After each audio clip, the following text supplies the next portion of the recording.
Si vous êtes un papa, ce que votre enfant devient, c'est vous qui manifestez ça. C'est vous. C'est votre responsabilité. L'enfant, on l'éduque depuis dans le ventre. L'éducation commence dans le ventre de sa maman. Que Dieu nous aide à comprendre que notre rôle sur comment nous éduquons notre enfant, ça peut commencer même par les prières qu'on fait pour cet enfant depuis qu'il est dans le ventre. Parfois même avant que l'enfant ne naisse. C'est pas Dieu qui viendra. Vous croyez que Dieu nous a donné le cerveau, pourquoi? Le Saint-Esprit ne fait pas tout. Il y a des choses, c'est à vous de faire. Dieu va faire tout à votre place. Si vous êtes un papa, c'est à vous de le faire. Et votre enfant, ouais, ok, dia, je le coup dia. Et vous êtes même fiers quand vous dites ça.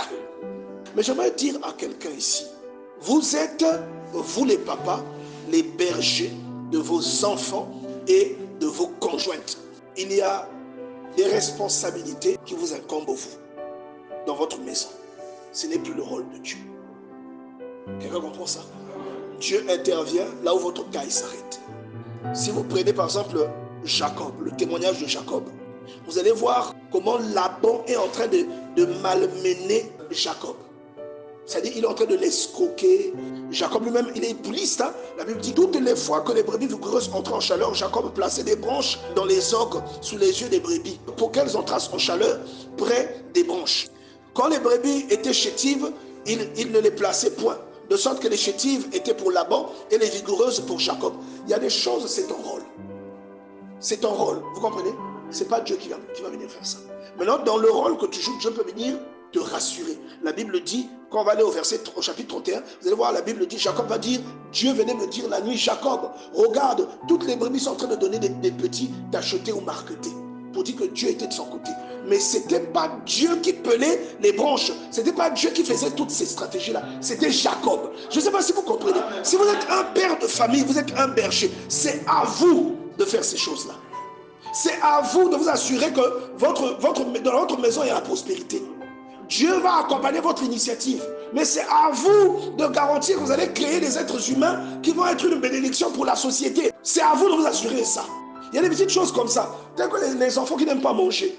Des fois, non, il y a un mec diavé, mais il pleure. Hein? Il est en train de pleurer. Mais il y a un satou. Il y a un peu de madia. Il y a un manga koutia. Bon, de vous deux, qui est le plus âgé?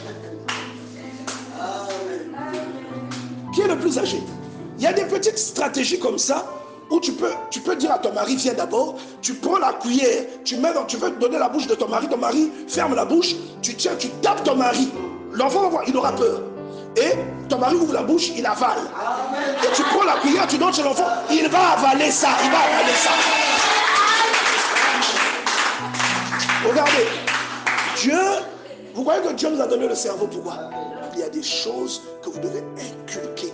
Il y a une responsabilité qui est la vôtre, que vous devez assumer, et des choses que vous devez inculquer parce que ce sont des choses qui ont une réalité spirituelle qui dépasse la simple parole. Que Dieu vraiment nous aide à comprendre cette réalité et que Dieu fasse de quelqu'un ici le meilleur berger qu'il soit.